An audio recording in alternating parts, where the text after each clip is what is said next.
Hello friend, नमस्ते, प्रणाम। मैं घूंघट वाली 960 अपने यूट्यूब चैनल में आप सभी का स्वागत करती हूँ।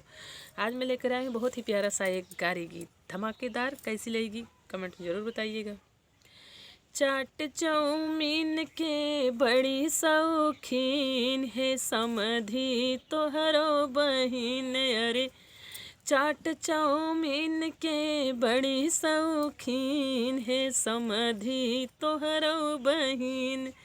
रोज रोज घूमई जाली बजरिया, ठेला पे खड़ी होई के खाई चाउमिनिया।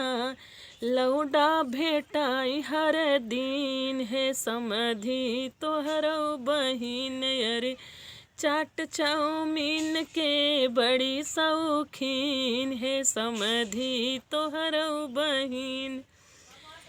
कबो छेना कबो मांगे कलाकंद हो, हरदम चलई मुँह रहई नहीं बंद हो। कबो छेना कबो मांगे कलाकंद हो, हरदम चलई मुँह रहई नहीं बंद हो। अरे हेलुअन खियावई रातो दिन है समधी तोहरो बहिन। अरे हेलुअन खियावई रातो दिन है समधी।